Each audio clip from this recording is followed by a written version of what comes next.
Miss France, l'influence, le mannequinat, des mondes si proches et pourtant si différents. Salut Louane. Salut Chloé. Comment vas-tu? Bah écoute, je suis trop contente d'être là, je vais bien. Et toi? Je suis trop contente aussi de te recevoir. Pour un peu de contexte, on était ensemble au lycée. Oui. On n'échangeait pas forcément, mais j'ai Non. toujours suivi ton parcours de près. Donc je suis très contente que tu puisses aujourd'hui partager ton histoire. Merci beaucoup. Bah merci surtout pour l'invitation. Moi je suis trop contente d'être là. Avec grand plaisir. Je commence toujours de la même manière, à savoir dans quel environnement tu as grandi et ce que tu fais aujourd'hui. Ok. Et je précise quand même que c'est le premier podcast que j'enregistre. Je suis trop contente parce que je suis du trop coup, excitée. les auditeurs vont découvrir ton parcours. Ouais, pour de vrai, le Pour vrai de vrai, parcours. la vraie Louane. Pas celle qu'on s'imagine ou celle qui est sur les réseaux. C'est ça. Ok. Donc du coup, dans quel environnement tu as grandi et ce que tu fais aujourd'hui? Moi j'ai grandi dans une famille très simple, très aimante, en Bourgogne. Et voilà, dans un très bon cadre familial, une très bonne ambiance. Non, franchement, j'ai une belle enfance. J'ai rien à redire là-dessus. On était une famille plutôt modeste. Donc j'avais mon père qui était musicien, ma mère qui est RH. Et du coup voilà, vraiment famille classe moyenne, classique. Classique. Ouais. Et aujourd'hui, ce que tu fais? Et aujourd'hui, je suis mannequin principalement. Je travaille aussi sur les réseaux sociaux. Je fais un peu d'influence. Et voilà, j'ai une formation business et management. On va essayer de comprendre un peu comment tu en es arrivé là. Mais d'abord, j'aimerais comprendre comment tu étais enfant. Comment tu décrirais la petite Louane? Ça, du coup, j'avais posé des questions à mes parents parce que j'ai pas forcément trop de souvenirs. Donc, j'étais apparemment une enfant qui respectait bien les règles. J'étais très scolaire déjà petite. J'étais une enfant assez joviale, assez joyeuse. Je volais des pinces à ma mère et des bijoux, des barrettes pour me coiffer tout le temps. Ma mère m'appelait le petit sapin de Noël quand j'étais petite. Pas mal. Elle me disait que c'était assez fou. Je me maquillais en cachette, tout ça. Ah oui, donc t'aimais déjà tout ce qui était lié à Ouais, je pense que j'aimais déjà ça, que j'ai perdu après à l'adolescence et que j'ai retrouvé maintenant. Donc c'était très drôle, ce changement dans ma vie. Et sinon, j'étais une enfant assez timide. Moi, je suis la deuxième d'une fratrie, donc j'ai une grande sœur et un petit frère. Et j'étais plutôt assez timide, tu vois. Je me rappelle la blague pendant les repas de famille, c'était vraiment dis donc, Louane, t'as encore trop parlé pendant ce repas, quoi. Tu vois, parce que tellement je parlais pas, en fait. D'accord. Et maintenant, je parle trop. Ça a changé. Je me suis vengée, tu vois. Et c'était pourquoi tu as eu du mal à trouver ta place dans la Non, fratrie? c'est parce que j'écoutais.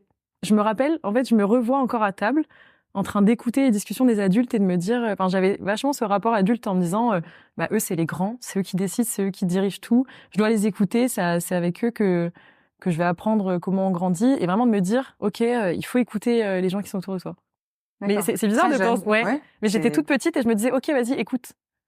Du coup, j'écoutais. Je parlais pas beaucoup et j'écoutais beaucoup. T'étais plus mature que la normale ou pas forcément? Je pense, ouais. J'ai toujours été hyper mature. Et tu rêvais de quoi? Choix. Alors, c'est bizarre à dire, parce que normalement, quand t'es enfant, tu rêves de plein de choses, etc. Mais moi, je rêvais pas forcément de choses. Donc, en fait, je me rappelle de moi qui me disais, dans ma tête, je voyais mes copains et mes copines de classe qui disaient, moi, je vais être pilote de chasse, moi, je veux être maîtresse d'école, voilà, ou je vais être médecin ou autre, je vais être docteur. Et moi, je me disais, moi, je sais pas. Je veux juste une vie qui soit cool, qui soit sympa, ou en fait, je veux juste aimer ma vie. Sans savoir comment. Ouais, sans savoir comment. J'avais 10 ans et je me disais, en fait, je rêve pas de choses en particulier. Par exemple, je faisais beaucoup de danse quand j'étais petite et mes parents me disaient, alors, est-ce que tu rêves aussi un jour, tu vois, les discussions un peu parents-enfants, est-ce que tu rêves d'être danseuse étoile, tout ça? Et je disais, non, je sais pas, mais j'aime bien danser, mais on verra. Et tes parents rêvaient de quelque chose pour toi? Je sais pas. Ils me l'ont pas dit. Ils t'ont laissé être qui tu voulais. Ouais. Mais tu vois, et même ce côté rêve et ce côté fan, du coup, je trouve que ça se rejoint. J'étais pas fan non plus. J'étais pas fan d'artistes, j'étais pas fan de gens en particulier. Il y avait plein de gens ou d'artistes ou autres que je regardais un peu avec des étoiles dans les yeux, etc. Mais j'étais pas non plus fan. Ce comportement de fan, je l'ai jamais eu et c'est intéressant. Et en fait, je me laissais vachement porter. Tu vois, on me disait, faut aller à droite. Du coup, j'allais à droite. Et on me disait, t'inquiète pas, ça va bien se passer, fais ça sera cool. Je me disais, ah ouais, ça sera cool, ok. Bon, je vais faire ça alors. Ok. Sans savoir vraiment où tu allais. Non, j'en avais aucune idée où j'allais. Mais même après, quand j'ai grandi, même après au collège, au lycée, je savais pas où j'allais. Mais t'étais très scolaire. Hyper scolaire. Donc tu Hyper savais que dans studieuse. tous les cas, tu pouvais faire ce que tu voulais. Ouais. T'avais Ouais, les mais capacités. du coup, j'étais pas inquiète parce que je me disais, l'école, je trouvais ça facile. Du coup, j'avais des bonnes notes. Mes parents me disaient, c'est chouette, tu vas pouvoir passer à l'année suivante. Après, ils me disaient, c'est chouette, tu vas pouvoir avoir ton brevet, ton bac facilement. Et du coup, j'avais toujours cette échéance de me dire, là, j'attends de passer le brevet. Ensuite, là, j'attends de passer le bac. Et on verra, quoi. On verra par la suite. Mais du coup, ça me faisait pas peur parce que j'avais des bons résultats. Donc, on me disait, tu peux tout faire. Mais c'est vrai que je me posais pas non plus cette question, qu'est-ce que je vais faire? Et tu décides de faire quoi, justement? Parce que tu passes toutes tes années, mais quand t'as le bac, faut faire un choix. Même avant le bac, faut faire un choix. C'est vrai. Donc moi, comme j'avais des bons résultats, on m'avait dit t'iras en filière scientifique. Donc pareil, on me dit tu vas en filière scientifique, donc je vais en filière scientifique. Mais ça t'intéressait vraiment ou... Ouais, ça m'intéressait vraiment. Je me disais, ouais, ça a l'air cool. Et puis comme tout le monde me disait, c'est super la filière scientifique, t'aimes bien les maths, il y aura plein de maths, tu vas voir, t'aimes la SVT, t'aimes la chimie, il y en aura. Je me disais, ok, super, on va faire ça. En soi, t'étais facile, du coup. Ouais, je pense que j'étais hyper facile. Avec du recul, même, j'ai pas fait de crise d'ado. Jamais. Non. Après, ce qui était cool, ce qui m'a un peu aidée aussi, c'est que mes parents me refusaient pas de sortie ou autre parce que comme j'avais des résultats excellents, j'avais pas de problème de... Tu sais, le problème avec tes parents, c'est souvent, t'as des mauvaises notes, t'es puni, tu restes à la maison, fais tes devoirs. Moi, mes devoirs, depuis que j'avais 8 ans, je les ai toutes seules, quoi. Oui, donc, en fait, t'étais autonome et tes parents te faisaient confiance. Donc, je faisais ma vie. Et j'étais pas non plus folle, tu vois. Je faisais pas des choix bizarres ou j'allais pas dans des endroits un peu bizarres ou autres. Donc, mes parents avaient confiance. Et tu décides de faire quoi, du coup? Et je décide, ouais, c'est vrai que j'ai pas répondu à ta question. Du coup, je décide, pendant les terminales, on cherche un peu avec ma mère et je décide de partir en classe prépa. Mais aussi, c'était pas prévu. C'est parce que je fais plein de salons. Tu sais, à l'époque, ils te disaient, t'as le salon de l'étudiant. Donc, en fait, je fais plein de salons avec ma mère, étant donné que je savais pas ce que je voulais faire. Et mes parents qui me disaient, t'as des bons résultats, il y a plein de portes qui s'ouvrent à toi. Est-ce que tu veux plutôt faire du droit? Est-ce que tu veux plutôt faire médecine ou autre? Et moi, je disais, médecine, non, je supporte pas le sang, je supporte pas les aiguilles, jamais de la vie.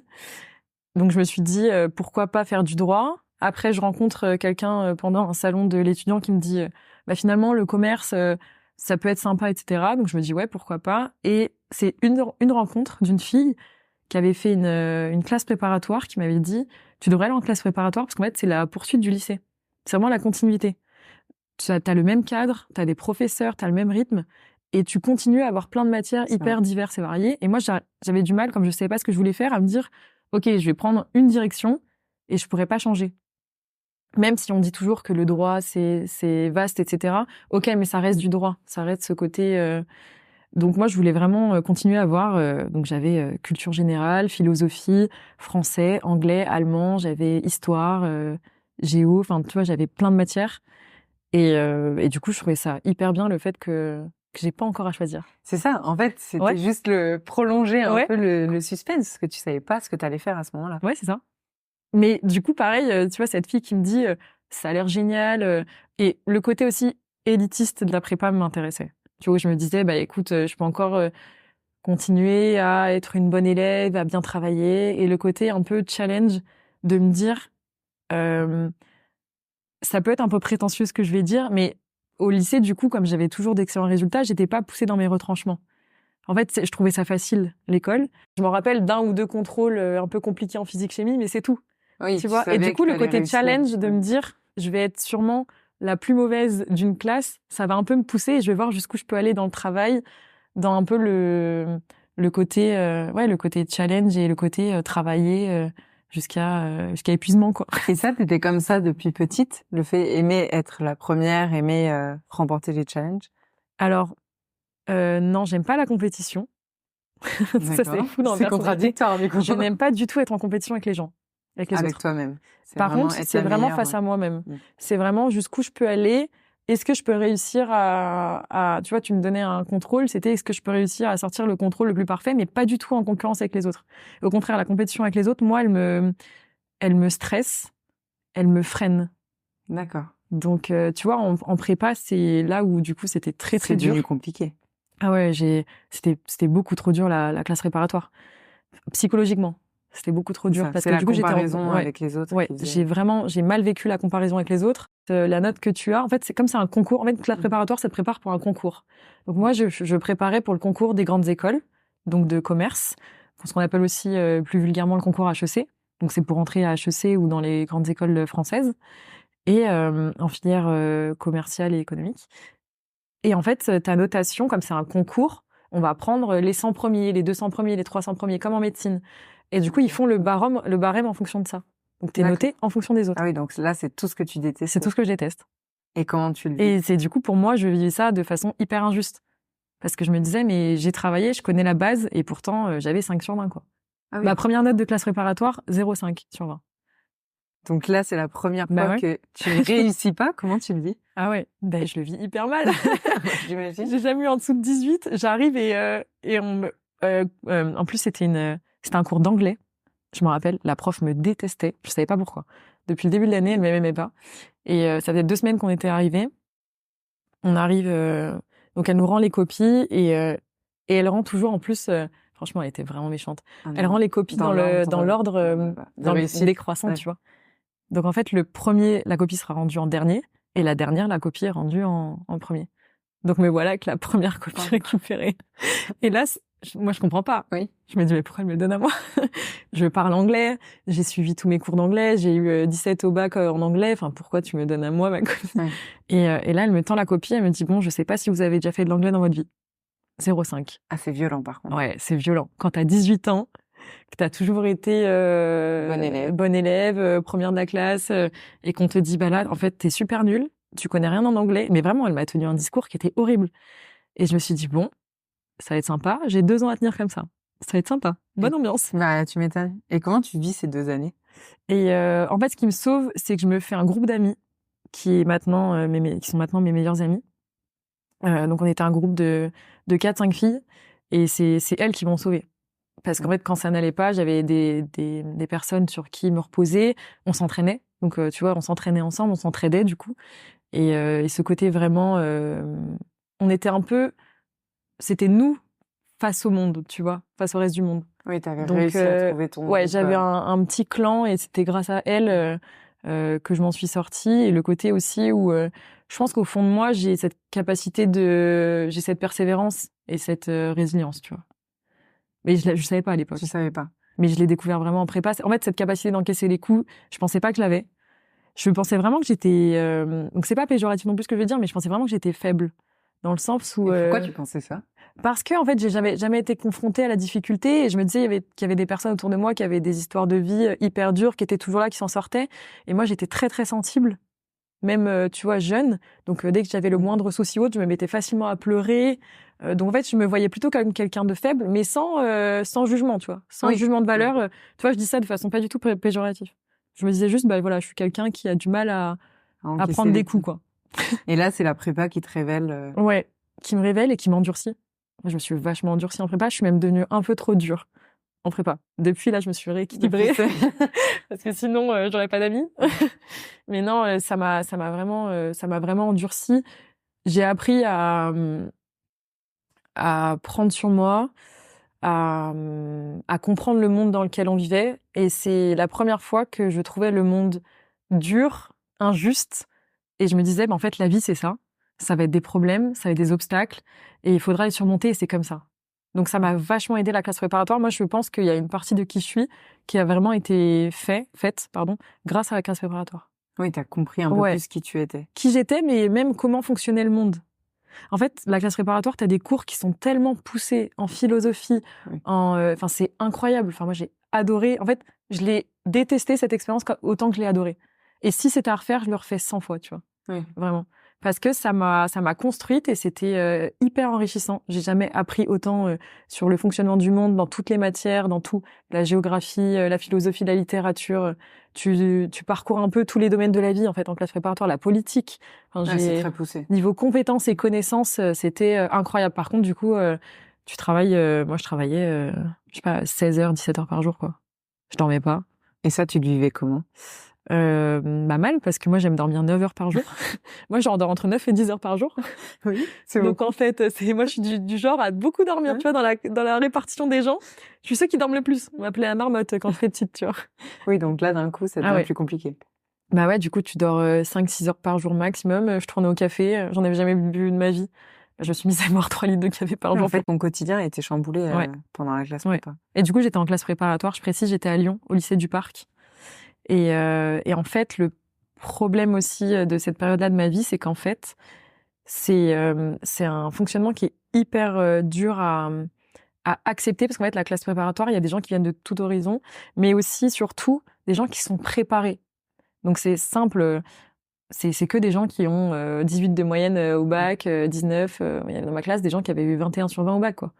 Et qui sortaient des meilleures écoles de France, tu vois. Donc, des lycées qui sont incroyables en termes de niveau. Et tu te retrouves, en fait, avec les meilleurs, face aux meilleurs, qui, eux, sont préparés à cette classe préparatoire, parce qu'en fait, dans leur lycée, ils préparent les classes préparatoires.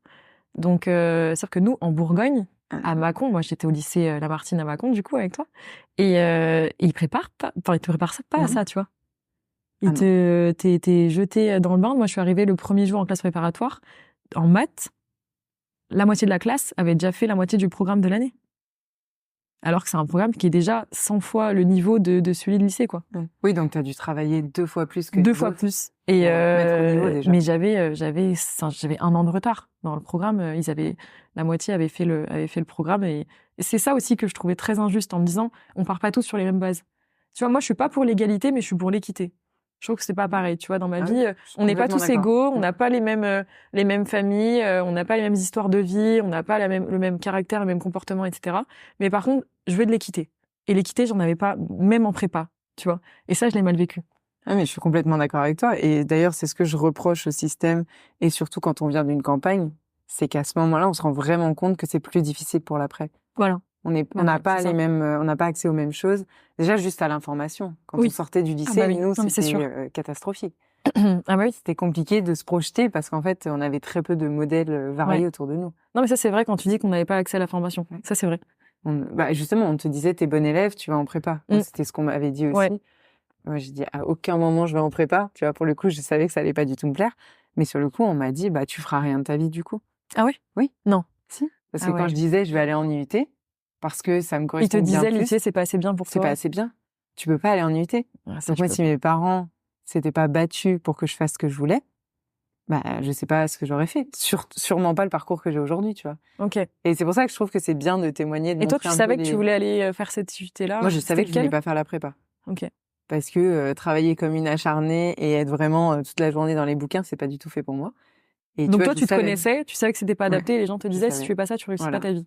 C'est ça. C'est sympa. Et parce que c'est ce qu'on connaissait à l'époque. Oui. C'est-à-dire, les bons élèves allaient en prépa, et tu vois, regarde, c'est... moi, c'est ce qu'on m'a orienté directement. Voilà. Oui. Donc, tu vois, c'est pour ça aussi que je trouve bien de témoigner un peu plus, de montrer les parcours possibles. Ouais. Et que c'est pas parce que t'as fait un choix que ça va déterminer tout le reste. Ouais. Donc, tu fais cette prépa. Oui. Et après, qu'est-ce que tu décides de faire? Qu'il faut faire de nouveau un choix. Alors, en fait, du coup, là, c'est le choix, donc je le fais pas, parce que c'est un concours. Donc, en fait, tu vas là où t'es prise. Et ça m'aide encore, parce que tu vois, T'as pas eu à faire de choix? Non, j'ai pas eu à faire, enfin, si j'ai fait un choix, pour être très honnête. En fait, j'ai été prise dans 2 écoles. Donc, j'étais prise à l'EDEC à Lille, et j'étais prise à GEM à Grenoble. Enfin, en fait, j'étais prise, du coup, c'était, à l'époque, c'était la 4e et la 5e de France. Donc, c'était des très bonnes écoles, du coup, en termes de niveau. Donc, j'avais passé aussi le concours, ce qu'on appelle des écoles de commerce parisiennes, HEC, EDEC, HEC, ESCP, ESSEC. Et j'avais pas été prise parce que mon niveau était pas... En fait, ils me proposaient de tripler, de cuber, donc de faire une 3e année en classe préparatoire. En fait, j'étais partie avec trop de retard. Ce qui fait que même si je travaillais comme une folle, les autres, en fait, accumulaient aussi des compétences et des connaissances. Donc, en fait, le retard, je l'avais diminué, mais j'avais quand même encore un peu de retard. Donc, je sais pas que c'était aussi compliqué. Ouais, mais si, parce que pendant 2 ans, et moi, j'étais face à des têtes, hein. Enfin, j'avais des gens dans ma classe qui prenaient pas de notes, hein. En fait, t'es face à des cerveaux qui sont 3 fois le cerveau moyen. Donc, du coup, tu peux pas rivaliser. Moi, j'étais là avec mes grosses rames, tu sais, genre, j'étais comme ça. Oui, t'as dû travailler, quoi. Mais même en travaillant, ils étaient, quand t'as du retard. Moi, je l'avais vachement diminué, le retard, parce que j'étais dernière de la classe. Donc, il y avait 2 classes. Donc, j'étais vraiment dernière des dernières, parce que j'avais pas le programme, j'avais rien. Et tu vois, à la fin des 2 années, j'étais j'étais à peu près au milieu du classement. Ce qui est déjà pas mal. Donc c'est très bien, tu vois, d'avoir progressé à ce point-là. Ma prépa, c'était la 10e de France, tu vois, c'est un super classement, etc. Mais en fait, c'était trop juste pour toucher les Parisiennes. Donc j'avais réussi après. Donc en fait, tu passes les écrits, t'as les résultats des écrits, après tu passes les oraux. Oui. Donc j'avais fait tout un tour de France avec mon père. L'école de commerce, c'était incroyable. Mais c'était pas incroyable pour la formation parce que même si j'ai adoré mes profs, mon école, etc. Enfin, quand tu sors de 2 années de prépa, t'as tout appris n'importe quelle formation que tu fais après, elle paraît ridicule. Dans le sens où, en fait, le rythme de travail et en termes de dose de connaissances et de compétences, en fait, on a tellement accumulé pendant 2 ans que quand tu fais un cours d'école de commerce d'1h30, tu te dis, mais toi, j'ai rien appris, là. Moi, en 1h30 en prépa, j'avais écrit 10 pages. Là, tu me sors une demi-page. Qu'est-ce que tu... Enfin, oui. C'est ridicule. C'est beaucoup plus facile. Tu vois? Ah bah, c'était trop facile, du coup. Mais ce qui était génial, en fait, c'est que je pense que c'est fait pour ça, dans le sens où le tri, entre guillemets, a déjà été fait en classe préparatoire avec les concours. Et une fois que t'es admis dans l'école, t'es admis dans l'école. Donc t'es là juste, tu payes ta scolarité. C'est monstrueux, les frais de scolarité. J'ai payé 40 000 € mes études. Donc quand t'as pas d'argent, c'est sympa. Donc j'ai fait un prêt, comme tous les étudiants qui n'ont pas d'argent. J'ai fait un prêt, je travaillais à côté. Donc je pense que c'est fait aussi exprès pour que tu puisses travailler à côté de tes études. Donc moi j'avais des petits jobs à côté. J'étais serveuse, je faisais plein de trucs, j'étais factrice. Toi aussi. Ouais, c'est trop drôle. Genre, là, tu fais de l'intérim. Oui, mais c'est bien parce que du coup, tu faisais en sorte de travailler à côté. Bah, de toute façon, j'avais pas le choix. J'avais pas d'argent. Ouais. Donc, ça prouve beaucoup de choses aussi, de ta personnalité. Oui. Après, mes parents, ils m'aidaient, mais ils m'aidaient comme ils pouvaient. Et les pauvres, mon père, à l'époque, il avait plus de travail.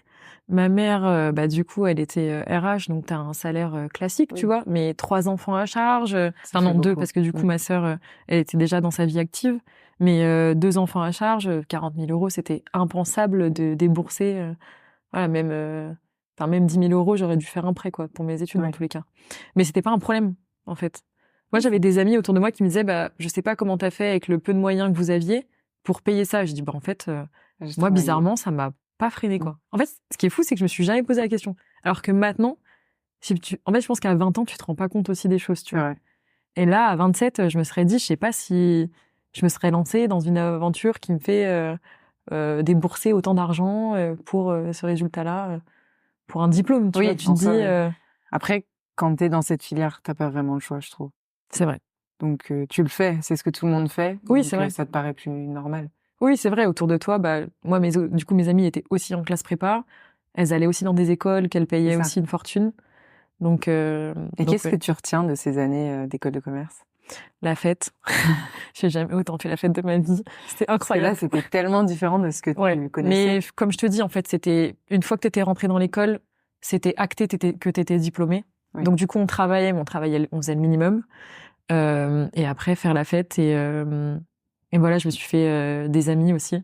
J'ai jamais autant rigolé de toute ma vie en école de commerce. Parce qu'en fait, c'était avec des gens qui sont là pour le côté business, et ça va vachement avec des caractères d'avoir la tchatch, de beaux parleurs. Moi, je me rappelle, mes potes mecs, ils étaient incroyables. C'est les mecs les plus drôles que j'ai rencontrés de toute ma vie. C'est vrai. Tu sais, tu leur donnes le bon Dieu sans confession, et en fait, les mecs... ils arrivent à te vendre ce qu'ils veulent. Ouais, c'est ça. Mais c'est vrai. Tu vois, moi, j'avais une image sur l'école de commerce, mais c'était vrai. Tu vois, le côté fête tous les soirs. Et là, tu découvres une autre facette de ta personnalité. Non, j'adorais aussi faire la fête au lycée. Non, ok, t'étais déjà comme ça. Ouais, je faisais déjà pas mal la fête au lycée. Mais du coup, là, c'était un cran au-dessus. Et à ce moment-là, tu sais un peu plus ce que tu veux faire après? Ouais, je commence un peu à savoir parce que du coup, t'as des cours. T'as finance, marketing, comptabilité, management, ressources humaines. T'as un peu tous les cours qui correspondent à des jobs en entreprise. Et je trouvais que les cours de marketing, ça me plaisait pas mal. Et je me disais, bon, je vais essayer de viser des stages et des alternances dans ce domaine-là. Parce que du coup, en école de commerce, ils te forcent à faire des stages et alternances, ce qui est génial. Enfin, t'es obligé d'avoir l'expérience professionnelle pour valider ton diplôme. Nickel. Et là, c'est là où j'ai commencé, du coup, à me dire, OK, dans quel monde tu veux travailler, pourquoi, etc. Et tout de suite, le monde du luxe m'a plu en me disant, bah, je sais pas, ça m'intéresse. Et qu'est-ce qui t'a intéressé dans ce monde? Le côté qualitatif, savoir-faire, tradition, français. Tu vois, je voulais rentrer dans une maison française. Ça m'attirait vachement. Beaux produits, belle image. Donc, tu vois l'image qui était déjà présente, mais je savais pas. Mais ouais. Et c'est ce que tu finis par faire? Ouais, mon premier stage, je me rappelle encore. En fait, en première année, on a la maison Chanel qui vient faire une présentation, parce que du coup, quand t'es dans une belle école, t'as beaucoup d'entreprises qui viennent chercher, en fait, ces stagiaires, ces, du coup, futurs employés, au sein de l'école. Donc nous, on avait la chance d'avoir des belles maisons qui venaient tout le temps faire des présentations. Et je me rappelle, là, je vois dans l'emploi du temps, je vois Chanel qui vient à Grenoble, à Gênes. Et là, je fais, oulala. Alors, j'entoure 10 fois sur le planning, genre, il y a Chanel qui vient à Grenoble, quoi. Et je me rappelle encore, je suis dans l'amphi, il y a les employés de Chanel en face de moi. Donc elles avaient des jobs au siège, à Paris. Et puis en plus, Paris, la capitale, quoi. La capitale. Tu sais, dans ta tête, moi, j'avais pas beaucoup voyagé, enfin, tu vois, c'était des petites vacances avec mes parents, mais plutôt dans le sud de la France. On voyageait pas, on prenait pas forcément l'avion ou autre. Enfin, ça m'était arrivé de voyager, mais avec ma sœur, tu vois. Donc, dans un autre cadre. C'était pas forcément en famille ou autre. Alors que, et là, du coup, tu te dis quand même, Paris, c'est loin. Ouais, ça te faisait rêver. Ouais, j'avais un peu des étoiles dans les yeux en pensant à Paris, tu vois. J'étais allée 1 ou 2 fois dans ma vie, mais bon, je suis allée à Disney, quoi. Tu vois ce que je veux dire? J'ai vu la Tour Eiffel, je suis allée à Disney. Mais je suis pas allée à Paris, quoi. Je me disais, purée, avoir un petit appart à Paris, étudiante, je me vois pas mal et tout. Et du coup, je suis allée les voir en donnant mon CV, en me disant, voilà, ça m'intéresserait, tout ça. Elle m'avait dit, bah non, mais non, nous, dans tous les cas, il y a beaucoup de processus pour rentrer dans la maison Chanel. Donc, tu regardes sur le site internet, dans l'onglet carrière, et tu verras, on a les offres de stage, d'alternance, etc. Donc, j'avais postulé. Les offres étaient sorties, j'avais postulé. Et au bout de 4 entretiens, j'avais réussi à avoir mon premier stage chez Chanel. Et là, j'étais fière. Là, c'est la première fois dans ma vie où je m'étais dit, voilà, je suis fière de moi. Là, c'est cool. Là, j'arrive à avoir là, tu savais ce que tu voulais à ce moment-là. Là, je savais ce que je voulais. Et dans l'entretien, je me rappelle, la manager me dit, où est-ce que tu te vois dans 3-4 ans?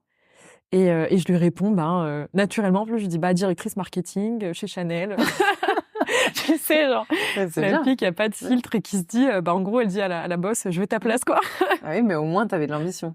Ouais. Ça plaît aussi. Ouais, peut-être, ouais. Ouais, c'est vrai.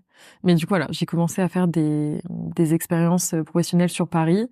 Donc, j'ai fait Chanel 6 mois, marketing dans prêt-à-porter, développement des collections, accessoires et développement produit, du coup. Et après, je suis partie plus dans ce qu'on appelle marketing opérationnel. Donc, plus gérer de la logistique, créer des campagnes marketing aussi dans le groupe qui s'appelle Shiseido, qui possède aussi la marque Shiseido. Et moi, j'étais sur d'autres marques, comme Narciso Rodriguez, Issey Miyake, Zadig & Voltaire, toutes ces choses-là. Et toi qui viens pas du tout de ce monde du luxe, ouais. est-ce que tu t'adaptes assez facilement? Ouais, franchement, ça me plaisait. En fait, ça me plaisait tellement que j'observais et je reproduisais. Tu vois, je suis arrivée le premier jour chez Chanel, j'avais sorti genre mon plus beau pantalon. J'avais genre un pantalon qui était stylé, un chemisier. T'inquiète pas que je les ai mis, quoi.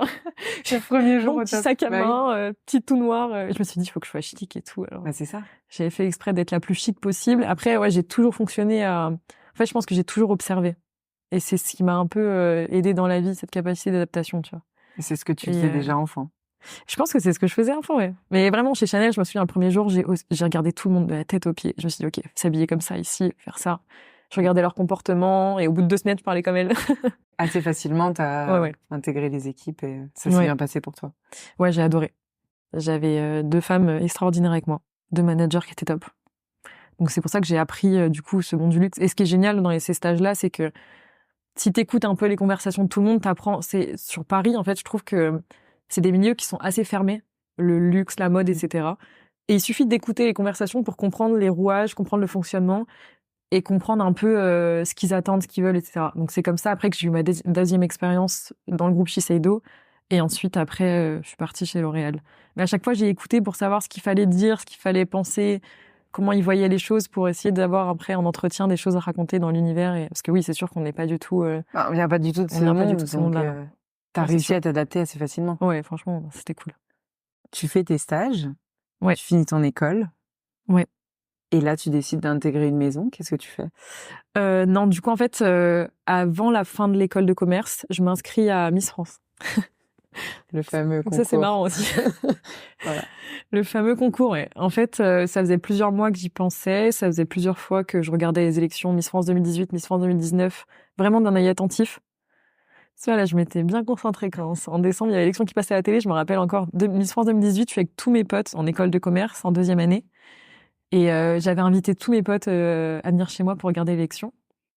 Et comme ma sœur avait déjà participé du coup à Miss France, il y avait un peu ce côté, j'étais déjà liée un peu à Miss France par mon histoire familiale.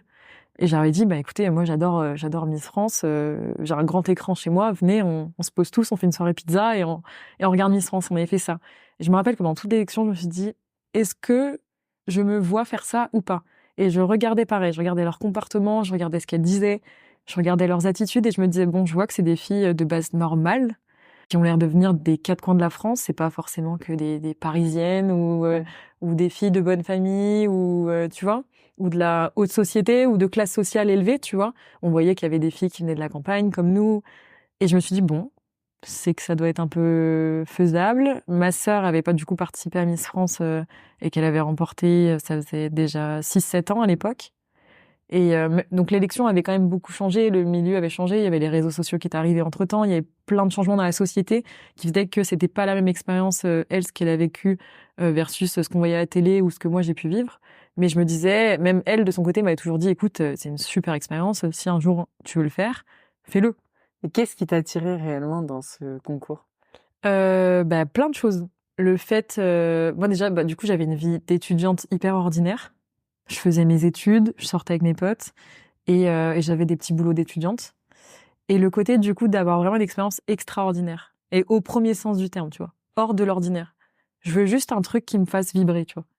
Ça a l'air fou, ça a l'air dingue. On t'envoie dans des endroits que tu connais pas. Tu vas vivre des choses que t'as jamais vécues. Tu vas faire un voyage à l'autre bout du monde. Tu vas partir en mode un peu colonie de vacances. Moi, j'étais jamais partie en colo. Donc, je me suis dit, ça va être trop fun. Je vais être avec 29 autres filles. Ça va être l'éclate, quoi. Tu vois, moi, le côté. Il y a tout qui t'attirait, en fait. Ouais, il y a tout qui m'attirait. Et surtout aussi le côté scène. Moi, j'avais fait 12 ans de danse. J'avais fait quelques petits défis de mode, du coup, en Bourgogne, dans notre région. Et je m'étais dit, mais la scène, en fait, j'adorais la scène. Et je me suis dit, là, c'est incroyable. Tu participes à un show hors norme, en termes de défilé, en termes de danse, en termes de costumes. Je trouvais ça magnifique, parce que du coup, les costumes sont faits à la main. Tout est la dentelle de Calais, des pierres, des Swarovski. Enfin, tu vois, c'est joli, tu vois, c'est des belles matières, des belles choses. Et je regardais ça un peu avec des paillettes dans les yeux en me disant, ça a l'air très très cool de faire Miss France. Et t'as pas eu peur de la comparaison avec ta sœur? Ah bah si, c'est ce qui m'a fait attendre autant de temps, je pense. Hein. Pour être très honnête, moi quand j'ai revu une interview de moi quand j'avais 16 ans, et que ma sœur venait de gagner Miss France. Donc pour ceux qui savent pas, elle s'appelle Marine L'Orphelin, ma sœur, donc comme ça au moins, vous voyez si on se ressemble ou pas. Mais je vois une interview en fait parce que je suis taguée sur les réseaux en mode Louane regarde c'était il y a tant de temps etc. Et où je dis face caméra moi je participerai jamais à Miss France, c'est une superbe aventure qu'elle vit mais elle l'a fait donc moi je pourrais pas le faire et je me vois moi à 16 ans en train de dire ça. Et est-ce qu'on vous comparait déjà dans la vie en dehors de Miss France? À quelle époque? À l'époque où elle gagne le concours. Non, parce que moi, j'ai 15-16 ans et elle a 19-20 ans. Donc, elle, c'est une jeune femme et moi, je suis une ado. D'accord. Donc, on nous comparait pas parce qu'il n'y avait pas de lieu de comparaison. Tu vois, moi, je venais d'arriver au lycée. On a 4 ans d'écart. Donc, 4 ans, c'est pas pareil que si t'as 1 an ou 2 et que la comparaison est plus facile. Maintenant, on nous compare. Parce qu'en étant adultes toutes les deux, la comparaison, elle est beaucoup plus évidente. Mais ouais, en tout cas, c'était difficile pour moi d'imaginer le faire. Et après, quand je me suis dit, ça peut être intéressant, est-ce que j'ai la capacité de supporter ce qui va se passer si je m'inscris? Oui, parce que c'était une évidence que d'un coup, tout le monde allait vous comparer. Ah, bien sûr que oui. Et c'est humain. Et j'ai jamais reproché à n'importe qui de me comparer. Parce que moi-même, s'il y avait eu 2 sœurs qui s'étaient présentées, dont une extrêmement connue, tu fais logiquement le lien avec l'autre et tu compares. Et c'est complètement naturel. Donc, après, là où je me suis dit, OK, tu peux t'inscrire, c'est parce que du coup, j'avais regardé les 2 précédentes éditions. Je me suis dit, OK, ça a l'air vraiment hyper cool. Et j'avais envie d'avoir cette vie un peu folle, un peu palpitante et tout. Et le côté de me dire, on est vraiment très différentes avec ma sœur. Elle, déjà physiquement, moi, je me trouvais très différente. Dans le sens où elle, c'était la brune aux yeux verts, teint mat, grande, assez sportive, un physique quand même, elle est musclée, tu vois, etc. Moi, quand je me suis présentée, j'ai été vraiment blonde, aux yeux bleus, claire, plutôt très fine, pas trop de forme, pas très grande. Et du coup, en fait, déjà physiquement, je me disais, bon, on n'est pas pareil. Donc la comparaison sera déjà plus difficile dans le sens où que tu aimes l'une ou l'autre, c'est pas grave. Enfin, moi, si on me disait, je préfère ta sœur à toi physiquement, j'étais ok. Oui, parce que vous êtes on différents. n'est pas pareil, tu vois, donc ça va pas me toucher. Et le côté aussi du caractère. Moi, je suis bélier, ascendant sagittaire, lune en lion, tu vois, j'ai un comportement, je vais dans tous les sens. J'ai plutôt une personnalité hyper extravertie, tout ça. Ma sœur était beaucoup plus introvertie, plus posée. C'est un poisson, tu vois. Elle prend son temps pour faire les choses, elle réfléchit. Moi, je fonce, je me trompe, je tombe. Oui, en fait, je me vous êtes relève. vraiment différentes. Ouais. Donc, et même dans le comportement et dans le caractère. Quand tu vois mes amis, nos amis en commun, ils nous disent tout le temps qu'on est différentes. Tu vois, dans la façon de vivre, etc. Donc, je me suis dit, même si on me compare, je vais leur montrer qui je suis et il y aura plus de comparaison possible. Tu vois? Ouais, c'est une bonne réflexion. Je me suis dit, en fait, ok, on sera comparés, mais au bout de 2 semaines, ils auront compris qui je suis. Donc c'est bon, c'est pas grave. Enfin, t'accepteras la comparaison pendant 2 semaines et après, ils se diront, voilà, il y a eu Marine. Et là, Louane, elle est comme ça. Et elle t'a encouragée à le faire? Ouais, mais elle est restée vachement à distance. Dans le sens où elle m'a toujours dit, profite, c'est une aventure de fou, mais l'aventure est complètement différente à ton époque par rapport à la mienne. Donc elle m'a pas forcément conseillé, ni guidée, ni rien, parce que c'était trop différent, et le côté où je pense qu'elle voulait rester à l'écart. Elle voulait pas que... Ouais, c'était ton aventure, Ouais, c'était pas mon la aventure. sienne, en fait. Ouais, c'était pas la sienne. Et alors, comment tu vis cette aventure Miss France? C'est assez fou déjà. J'ai pas vécu l'aventure Miss France classique parce que c'était pendant le Covid. Je me suis inscrite. J'ai gagné l'élection départementale en mars 2020. Et le 16 mars, on était confinés. Donc j'ai gagné, je crois que c'était le 7 ou le 8 mars 2020. Oui. Et le 16, on était confinés.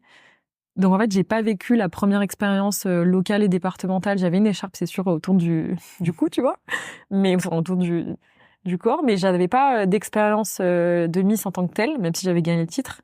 Donc en fait, mon expérience elle a plus commencé au niveau de l'élection régionale, quand je me suis vraiment inscrite. Enfin, en fait, quand t'es Miss départementale, t'es directement inscrite pour l'élection régionale. Donc en fait, j'y suis allée et j'ai participé. Et c'est quand j'ai gagné la régionale que vraiment, là, il y a eu un petit processus de tournée médiatique à distance à cause du Covid, de quelques petits événements, mais pas énormément. Mais je commençais plutôt à comprendre ce que ça voulait dire être Miss. Donc ça me plaisait, tu vois. Oui, t'as tout de suite aimé. Ouais. J'ai tout de suite aimé parce qu'en fait, du coup, t'as des événements, tu rencontres beaucoup de monde. Donc, t'apprends à découvrir plein de gens qui viennent de plein de milieux sociaux différents, qui ont des métiers complètement différents. Donc, tu vois un peu toute la société quand t'es Miss. Tu peux déjeuner avec un maire. Le lendemain, tu vas rencontrer quelqu'un qui est dans une boîte. Le surlendemain, en Bourgogne, tu vas faire le salon de l'agriculture. Enfin, tu vois, ça va être des expériences diverses et variées qui sont hyper enrichissantes. Mais le Covid, c'était l'ombre au tableau, tu vois. Oui, ça m'a vraiment dérangé. Non, mon année, je l'ai pas vécu pleinement. Par exemple, le voyage dont je rêvais à l'autre bout du monde, voyage annulé, c'est transformé en un séjour de 3 jours à Versailles. Et rien donc, à voir. Super. Ah oui. Je critique pas Versailles. Non, mais c'est pas du tout. Mais c'est pas les Bahamas, c'est pas Tahiti. L'édition précédente, elles sont parties à Tahiti. Moi, je suis allée à Versailles. Ouais. Toutes les Miss de ma promo, on est d'accord pour dire, bon, le Covid, il nous a un peu embêtés, tu vois. Donc, on était vachement déçus. Donc, je l'ai plus vécu Miss France comme une grande colo, où je suis partie 3 semaines en colo avec des filles. On était on était seuls par chambre, alors que normalement Miss France c'était plusieurs par chambre. Le côté aussi où t'as normalement plein d'événements, même dans la ville où a lieu l'élection, nous on était vraiment reclus dans l'hôtel à cause du Covid. Il fallait pas qu'on chope le Covid avant l'élection. Donc c'était un environnement très particulier. L'organisation Miss France a fait en sorte qu'on vive quand même une belle aventure, mais c'était pas la même que mes consoeurs Miss ont vécu. Tu vois, que les autres Miss Bourgogne, on n'a pas du tout vécu la même. Tout était différent. Mais j'ai quand même vécu le côté colonie, le côté, ce que j'ai adoré aussi, c'est préparer un show incroyable. Moi, je te dis, la danse, les costumes, j'adore la danse, j'adore être sur scène. Donc en fait, je me suis vachement concentrée sur ça, sur la partie amie, fraternité avec les autres Miss régionales, me créer vraiment un petit groupe, etc. et préparer un show, quoi. Comment on gère la pression de ce show? Moi, je l'ai pas très bien géré. Je suis hyper anxieuse et stressée de nature. Donc, je l'ai géré en stressant, à fond. J'ai l'impression que mon cœur, il allait exploser. Et surtout, un point hyper important, j'avais une peur immense de parler en public. Quand je me suis inscrite au Miss, c'était un des points que je voulais améliorer dans ma personnalité. Je me suis dit, il faut que ça te serve, si tu fais une expérience comme ça, il faut que ça t'aide à avoir confiance en toi parce que je manquais vraiment de confiance en moi. Et je me suis dit, il faut que ça t'aide aussi sur la prise de parole en public. Et Miss France, en fait, t'as pas le choix. T'as pas le choix. T'es face à 10 millions de personnes, t'as la caméra qui est immense en face de toi, qui fait, je sais pas, elle fait 2 mètres de haut, et il y a un gros point rouge qui clignote. Et juste avant, t'as Sylvie Tellier qui te dit, alors quand le point rouge clignote, c'est que t'es en direct. Et là, tu te dis, merde, là, il clignote. On te donne un micro et tu dois parler. Donc, du coup, là, je me suis dit, j'arrive pas à débloquer ce truc en moi. J'avais vraiment un blocage, mais profond. Tu vois, c'est-à-dire même pendant toute ma scolarité, peu importe les notes que j'avais, quand je devais passer au tableau, mais j'avais une peur bleue, tu vois. Donc je l'ai toujours caché à tout le monde, mais au fond de moi, je mourais de trouille. Et quand tu fais les Miss, tu te mets en danger en faisant ça. Enfin, ouais, mais je me suis dit, je me rappelle me dire, c'est la seule solution. T'as pas d'autre solution. J'avais essayé de prendre sur moi en prépa, j'avais essayé des techniques de respiration, j'avais tout essayé, il y a rien qui marchait. Je me suis dit, t'as peur de parler. Donc en fait, là, t'auras pas le choix. Et comment tu te prépares pour parler devant 10 millions de personnes? Je me suis super mal préparée parce qu'en fait, j'avais tellement peur. Je me suis très bien préparée pour l'élection départementale et régionale. J'étais super fière de moi, j'ai fait un super discours, donc toute seule dans ta chambre avec un micro, devant tes parents. J'avais mon chéri qui m'aidait beaucoup à l'époque, donc avec mon chéri en face, en répétant 3 fois le même texte, en récitant dans ma tête. Je me faisais des schémas mentaux. En fait, je suis quelqu'un qui fonctionne vachement avec une mémoire visuelle. Du coup, j'écrivais mes textes, je les lisais, je les relisais, je les relisais, et au bout d'un certain temps, ils rentraient. Et en fait, je m'entraînais. Donc ça, c'est hyper utile pour ceux qui ont peur de parler en public. Je m'entraînais à le jouer comme une pièce de théâtre, c'est-à-dire à faire semblant de me tromper sur certains mots pour que ça paraisse naturel. Mon discours à Miss Bourgogne, il était préparé, mais à la respiration près. Genre vraiment, c'était même fou, mais c'est la seule solution que j'ai trouvée pour m'aider à parler. Et malgré le stress, t'as réussi à chaque fois? Alors j'ai réussi à chaque fois, oui, mais j'ai pas réussi comme je le voulais à France, à l'élection Miss France. Et par exemple, j'étais tellement dans un état de stress à Miss France que j'ai fait un blackout quand je suis sortie de scène après mon discours, impossible de savoir ce que j'avais dit. Je n'avais aucune idée de ma prise de parole. Tellement j'étais dans un état de stress. Ouais. Je ne sais pas, et j'ai mis 6 mois à regarder.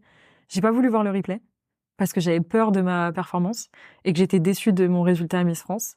Donc j'ai mis 6 mois à regarder ce que j'avais fait, donc j'ai jamais revu l'élection en entier. C'est fou ça. Et j'ai regardé que mes passages 6 mois plus tard, où un jour je me suis dit bon, là faut se confronter, on arrête tes conneries. C'est la fille qui s'engueule un peu, tu vois. Moi je suis un peu du genre à m'engueuler. On arrête les conneries, Louane, tu prends ton courage, tu tapes sur YouTube passage Louane d'orphelin, Miss France, machin. J'ai tapé ça. J'ai récupéré mes passages et j'ai écouté mon discours.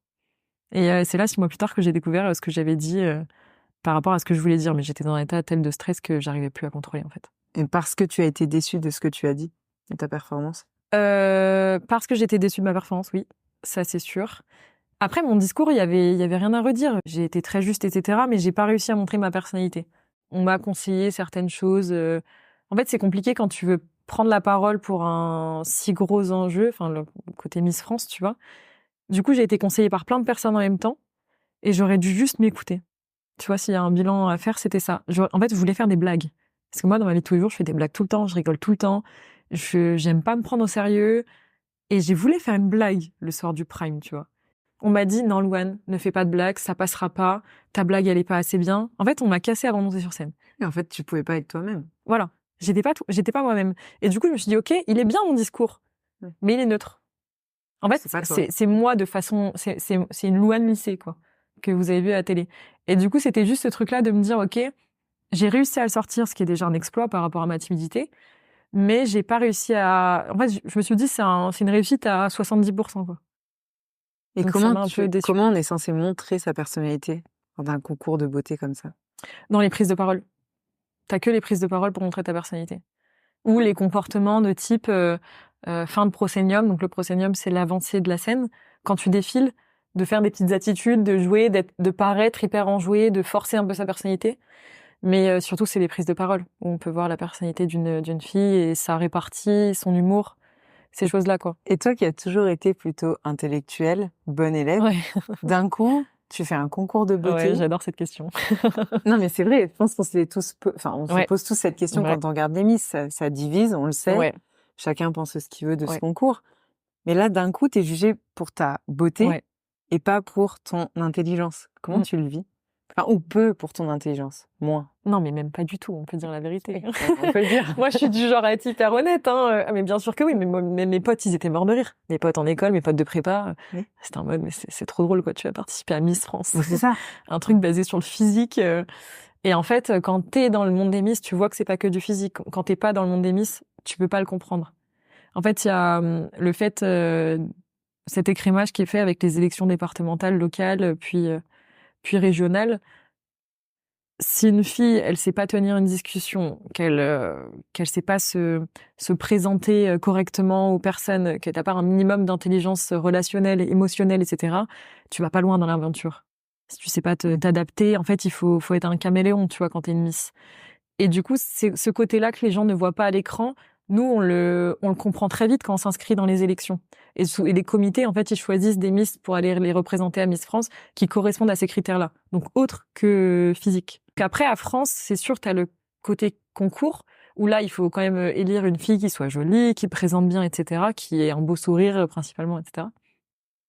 Mais du coup, de plus en plus dans l'élection, ils essayent de faire transparaître un peu ça.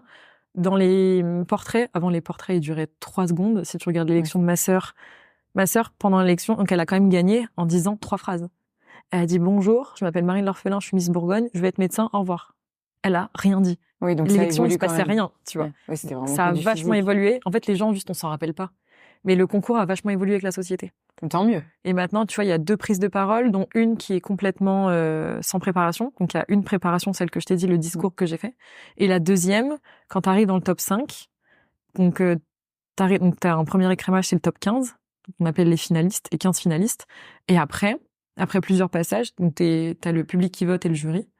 Et t'arrives à un top 5, et dans le top 5, c'est la prise de parole seule qui n'est pas préparée. On pose une question au hasard, et t'as 3 minutes pour répondre. Donc, oui, tu vois, c'est là où tu peux montrer quand même un petit peu. Une fille qui a rien à raconter, qui a rien dans la tête, sans être méchante. Enfin, oui, tu le vois. Elle dit rien. Tu vois, elle dit rien à ce moment-là, et ça s'arrête là, et voilà, quoi. Comment tu vis le fait de ne pas avoir gagné ce concours alors que ta sœur l'avait gagné? Je me suis jamais comparée à ma sœur. Donc, je me suis pas comparée au fait que elle ait gagné. Je me suis comparée au fait que moi, je n'ai pas gagné. Tu vois, pareil, je suis en compétition avec moi-même. C'est toujours la même chose, en fait. Ouais, compétition. Jamais. On est hyper proche avec ma sœur. On s'entend super bien.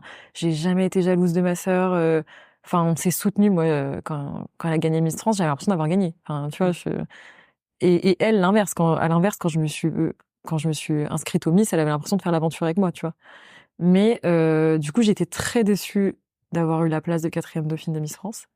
Donc ça, je l'avoue aujourd'hui.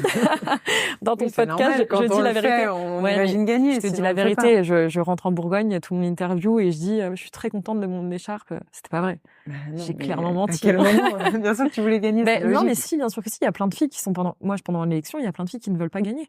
Et pourquoi se présenter? Parce qu'en fait, c'est un engagement total, Miss France. C'est-à-dire que tu tires un trait sur ta vie. Moi, j'ai vu le changement de vie de ma sœur. Je sais ce que c'est, tu vois, j'en connais plein des Miss France, que je connais très bien, etc. Et en fait, tu passes d'une vie classique, dans le sens à avoir un job, des amis, une famille, un chéri, par exemple, à, pendant 1 an, être complètement dédié à l'organisation. Ton métier change, enfin, tu ne peux plus exercer d'études, t'as plus de travail parce que tu dois arrêter. Donc, en fait, tu changes de métier dans le sens où tu deviens une personnalité médiatique. C'est ça ton métier. C'est que de l'image. Tu dois être au top tous les jours, c'est-à-dire de 6h du matin à minuit, tu dois être au top, t'enchaînes les événements sur Paris, etc. C'est un job où, du coup, t'es aussi tout le temps en train de faire des interviews, des médias, des machins. Il y a des filles qui étaient pas à l'aise avec ça, qui n'aimaient pas, tout simplement. En fait, et le côté, elles ont adoré l'expérience Miss pour le côté humain, etc. Mais cette mise en lumière, elles l'aimaient pas. Donc, dans la promo, t'as forcément la moitié des filles qui veulent gagner et l'autre partie, soit qui s'en fiche, soit qui veut pas gagner. D'accord. Et ça, c'est tous les ans. Intéressant parce que quand on regarde, on s'imagine pas qu'il y en a certaines qui ne veulent pas. Elles le disent en off, tu vois. Elles vont jamais te le dire en on parce que ça se dit pas. Mais ça, c'est vrai. Et nous, moi, je me rappelle, dans la promo, on était une dizaine à vouloir gagner. Ça fait peu quand même. Ça fait 1 sur 3, tu vois. À vouloir vraiment gagner, tu vois. Même s'il y en a certaines qui disaient, moi, si je gagne, c'est cool. C'est pas ce que j'appelle vouloir gagner. C'est t'y vas pour gagner, tu vois. On était une dizaine. C'était ton cas. Ouais. Ouais, donc, carrément. Comment tu réagis quand tu gagnes pas et que du coup, tu reviens à ton quotidien? Mon mec m'a dit que quand il est face à la télé et que je suis appelée en tant que 4e dauphine, il voit dans mon regard. Donc moi, j'ai poker face. Donc j'ai souri et j'ai dit merci. À l'intérieur de moi, j'étais en mode Vous êtes sûr? Vous êtes pas trompé dans le classement là? Vous voulez pas recompter un peu les votes du jury, du public, etc. Donc ouais, non, je l'ai pas très bien vécu. Je l'ai même très mal vécu. En fait, c'est le côté où je me suis tellement investie. Du temps, de l'énergie, mais de tout. Le peu d'économie que j'avais, j'ai mis dedans. Le côté où, enfin, je peux pas t'énumérer tous les sacrifices que j'ai faits, mais pendant 8 mois, j'ai vécu que pour ça, tu vois. J'ai pas vu mes amis, j'ai pas vu ma famille, parce que du coup, je sortais du travail, je bossais mes cours, ensuite j'allais au sport, même mon chéri, on s'est presque pas vu pendant cette période. Toute ma préparation était dédiée à l'aventure Miss France. Ouais, c'est un énorme engagement. Et c'était le côté où ça me plaisait. J'avais envie de gagner parce que le job de Miss France me plaisait. Et moi, j'étais encore plus consciente de ce que ça voulait dire par rapport aux autres filles, étant donné que ma sœur l'avait été. Je savais ce que ça voulait dire. Ça voulait dire parcourir la France, parcourir le monde. T'as la chance de rencontrer, tu sais, c'est une expérience tellement enrichissante, mais sur tous les plans, c'est un truc de fou. Si tu parles 5 minutes avec ma sœur, elle va te raconter ce que c'était sa vie, c'est exceptionnel. Tu vois, en dehors du côté notoriété, c'est incroyable. Oui, humainement, ce que tu vis, c'est fou. Très intense. Ça n'existe pas. Une vie comme ça n'existe pas. T'es au festival de Cannes, 3 jours plus tard, t'es dans les Antilles, 5 jours plus tard, t'es à un défilé, le lendemain, t'es à un salon, tu parles avec des politiques, enfin, c'est un ascenseur social qui est monstrueux. Et donc, toi, quand tu reviens à ton quotidien, c'est super dur. Je me rappelle que pendant 1 mois, j'ai pas voulu sortir de mon lit. Ah oui, donc t'as fait une sorte de déprime. Ouais, je pense que j'ai fait une sorte de déprime, mais déprime gentille, tu vois. Oui. Pas une grosse déception. Ouais, grosse déception. Grosse déception. J'étais dans mon lit, je voulais pas sortir, je pleurais. Je me rappelle, j'étais sous la couette avec mon mec qui était genre dans la chambre en mode sors de sous la couette. J'étais non, je sortirai pas de sous la couette. Et qui venait me chercher dans le lit en mode allez hop, on sort d'ici. Non, j'avais pas envie. En plus, tu reviens après Miss France où t'as été chouchoutée, on s'est occupé de toi. Ce côté où finalement tu retournes. Moi, je suis retournée du coup en Bourgogne au mois de janvier-février, c'est-à-dire qu'il fait -5 degrés. Il y a du brouillard à couper au couteau. Bon courage. Oui, déjà de base, sans faire Miss France, tu déprimes en janvier-février à Macron. Désolée pour les Maconnais, hein, mais non, mais on peut le dire. C'est la vérité. C'est le pire moment pour être en Bourgogne en janvier-février. Et moi, je rentre de Miss France à cette époque-là, quoi. Avec la déception d'avoir perdu. Tu retournes chez tes parents, du coup. Je retourne chez mes parents parce que j'avais laissé mon appart. Donc, je suis loin de mes amis, ma famille. Enfin, je suis avec mes parents, mais je veux dire, je suis loin de le reste de ma famille et de mes amis. Et c'est le retour au travail. Moi, j'étais chez L'Oréal en alternance. Donc, j'avais un boulot, mais monstrueux. Et chez L'Oréal, où en fait, ils sont pas tendres. C'était l'expérience professionnelle la plus enrichissante de ma vie, dans le sens vraiment professionnel entreprise, parce que j'ai jamais autant appris dans le marketing qu'en étant chez L'Oréal. Mais c'est un rythme qui te demande tellement d'énergie et c'est vraiment le côté métro boulot dodo. Et je me suis remise à avoir une vie de folie extrêmement folle, à avoir une vie de 8h, 20h dans un bureau sur une chaise toute la journée, à bosser comme une tarée pour essayer d'accumuler mon retard que j'avais accumulé en partant 1 mois à Miss France, quoi. L'après Miss France, qu'est-ce que tu retiens vraiment? Pour un peu oublier, je me suis mise un peu la tête dans le guidon. Déjà, il fallait que je termine mon école de commerce parce que c'était mes études que j'adorais. Donc je me suis dit, ok, tu sais quoi, t'as pas eu Miss France, tu vas vraiment te concentrer sur tes études, les terminer correctement. Genre respecter un peu ce que t'as commencé, tu vois. Tout en essayant de toujours un peu toucher cette vie un peu de paillettes, je dirais, grâce aux réseaux sociaux. Parce que du coup, j'avais pris des abonnés sur les réseaux. Et je suis rentrée dans une agence d'influence qui gérait ce côté collaboration commerciale et partenariat pour les marques qui me contactaient et qui voulaient travailler avec moi sur les réseaux sociaux. Donc ce concours a quand même changé beaucoup de choses dans ta vie. Ça t'a donné des opportunités que t'aurais jamais ça m'a ouvert ce côté. Ça m'a d'abord ouvert ce côté influence, beaux événements, belles soirées, qui me permettaient encore de toucher un peu du bout du doigt cette vie-là. Quand tu commences à avoir tout ça, tu imagines ta vie autrement? Tu imagines forcément ta vie? Non, parce que je suis prise dans un... En fait, j'avais pas le temps de réfléchir à cette époque. Tu vois, je viens de rentrer de Miss France, je me suis fait 1 mois où j'étais en déprime dans mon lit, et après je me suis dit, en fait, là c'est maintenant qu'il faut que tu termines ton école. Du coup, j'ai recommencé à avoir des échéances d'examens, d'oraux, d'écrits, etc. Donc, tu vois, je me projetais que tous les 2-3 mois, quoi. Je savais que dans 3 mois j'avais mes examens, 6 mois plus tard j'avais mes oraux. Donc je repassais à une vie plutôt étudiante, à avoir ces deadlines-là, et être concentrée sur, ok, je suis aussi chez L'Oréal, faut que j'en profite, apprendre le plus que je puisse prendre en termes de connaissances, compétences, comme ça au moins je suis formée correctement. et on verra au mois de septembre. Parce que du coup, je terminais mes études donc j'ai fait Miss France en décembre 2020 et je terminais mes études en septembre 2021. Quand tu termines tes études, tu décides de faire quoi? Ah, bah là, c'est le problème. La première fois de Parce que ma là, vie, on me dit, Louane, un t'as vrai rien choix à prévu faire. derrière. On se réveille. Ouais. Donc là, je suis diplômée, tout se passe bien. Et mes parents qui me disent, bah du coup, Louane, t'es chez L'Oréal dans l'alternance, bah tu vas postuler pour arriver en CDI. Et là, je les regarde et je dis, bah non, ça va pas l'air très fun d'être en CDI chez L'Oréal. Genre, bien que j'adore L'Oréal et que j'ai adoré mes managers et mon expérience. Je dis, ah bon, je sais pas, ça me tente pas forcément. C'était le côté vie classique qui te tentait pas ou c'était... C'était le côté vie classique, ouais. C'est compliqué et je rendais en plus mon écharpe de Miss Bourgogne que j'avais fait en plus pendant 6 mois. Donc j'avais fait L'Oréal, cours et entreprise, les réseaux sociaux, plus mes obligations en termes de Miss. J'avais des événements obligatoires et des rencontres avec des partenaires. En fait, j'étais ambassadrice de la région, donc il fallait que je continue ce job. Donc en fait, jusqu'à septembre, j'étais encore ambassadrice de ma région. Et là, je rendais aussi en octobre 2021 mon écharpe. Donc en fait, tout s'arrêtait d'un coup. Mes études, les Miss. Et c'est là où il fallait vraiment que je choisisse. Et je me suis dit, mais en fait, cette vie classique, elle me fait pas rêver, quoi. Elle me fait pas rêver du tout. Et compliqué de repasser à un train de vie normal. Et j'avais commencé à gagner de l'argent avec les réseaux sociaux en faisant des partenariats avec des marques qui me permettaient d'avoir un petit salaire. C'était pas fou, mais ça me permettait d'avoir la limite pour vivre, tu vois. Et du coup, je dis à mes parents, je dis non, mais ça va. Là, j'ai 2-3 collabs. Tu sais, t'essayes de glisser des petits mots comme ça, tu vois. Mais eux, ça devait leur faire peur, parce que c'est Bah oui, un monde qu'ils connaissaient pas du tout. Mais non, mais bien sûr que oui. En plus, moi, mon père, qui le pauvre, avait des petits soucis au niveau du travail et tout. Il a pas envie qu'un de ses enfants, il soit instable professionnellement. Mes parents qui me disent, t'as payé 40 000 € tes études. C'est pour faire quelque chose derrière. Et tu vas pas en entreprise derrière. Après, ils pouvaient rien me dire parce que c'est moi qui payais mes études. C'est ça. Donc au moins, je leur avais pas pris leur argent. C'est peut-être ce qui m'a sauvée dans la prise de décision, d'être indépendante financièrement. Et du coup, je leur disais, non, mais là, voilà, j'ai ces opportunités-là, je trouve ça dommage de pas les prendre, tout ça. Et je sais pas pourquoi, ils m'ont laissé.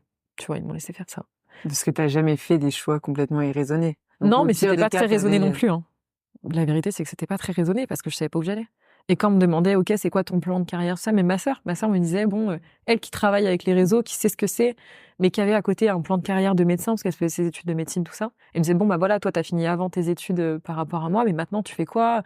On en discutait et je lui disais, non, mais là, je fais des collaborations avec des marques et des fois, je sortais, après, j'aime bien le mannequinat, j'aimerais bien essayer. Et en fait, au fond de moi, s'il y avait peut-être un rêve que j'avais, c'était celui-là. C'était le mannequinat. Depuis toute petite. Ouais, en fait, je le formulais jamais et je le visualisais jamais. Mais par exemple, il y avait un rendez-vous que je loupais jamais, c'était le défilé Victoria's Secret ou le show Etam ou tu vois ces shows-là où c'était scène déjà. Et je voyais des mannequins défiler sur scène. Je me disais, waouh, c'est stylé carrément. C'est quoi qui t'a attiré dans ce... Je trouvais ça trop beau. Je trouvais que c'était En fait, j'avais l'impression qu'elles étaient trop fortes ces femmes-là, tu vois.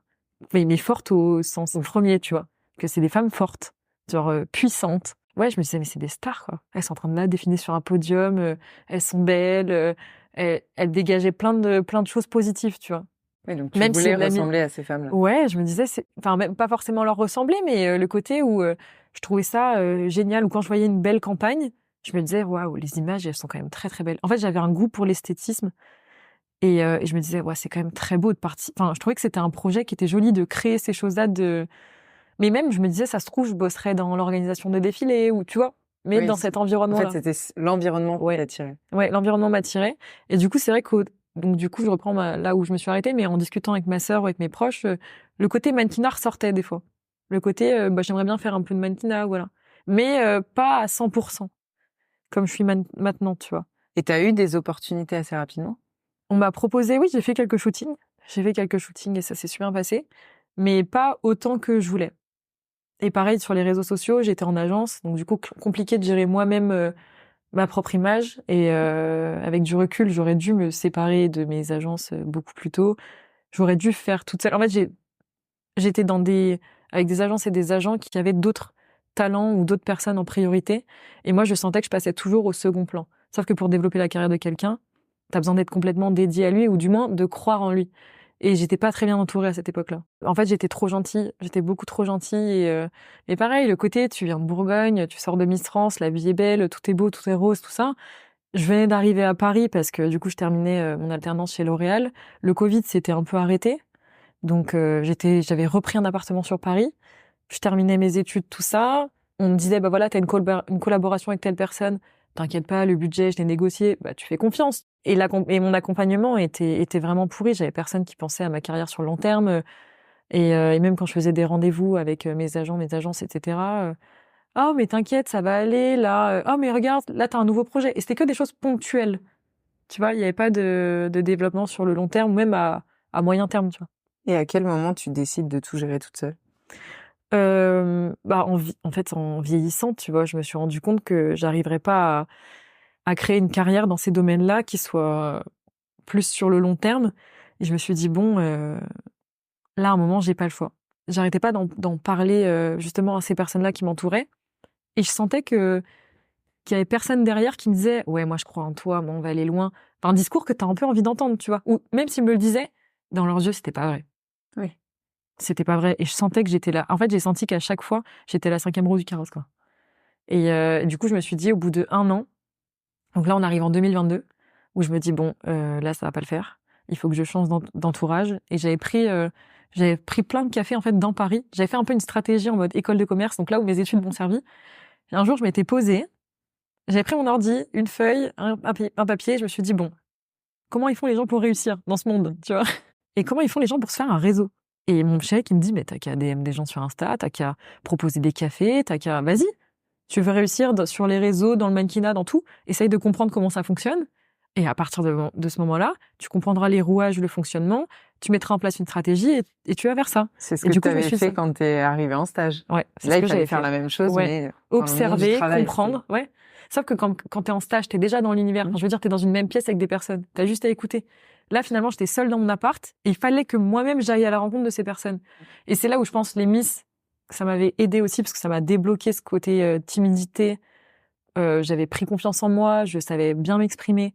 Enfin, tu vois, des choses que t'apprends au fur et à mesure. J'avais plus peur d'aller rencontrer quelqu'un que je connaissais pas dans la rue. Je pouvais arrêter quelqu'un et lui dire, excuse-moi, il y a plus de soucis pour ça.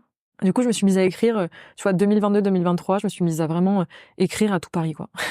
À des mannequins, à des influenceuses mannequins, à des filles qui faisaient que de l'influence, à des agences, à des agents, juste pour rencontrer des gens. Ouais, c'était ça, en fait. C'était comprendre ce milieu. Expliquez-moi. Et j'arrivais au café, je disais, bon, faut que tu m'expliques. Moi, je sais pas comment ça marche, je comprends rien, là. Je sais pas si c'est des mondes qui sont différents, l'influence, le mannequinat. Je comprends pas forcément comment ça fonctionne. Là, j'ai signé avec telle personne, mais mon contrat, regarde, il était comme ça, comme ça. Est-ce que j'ai bien fait? Et je demandais l'avis de plein de gens du métier. En fait, comme ça, j'ai compris comment tout fonctionnait sur Paris. Et c'est pas le même fonctionnement à Paris que ça l'est aux États-Unis, que ça l'est ailleurs ou en France, etc.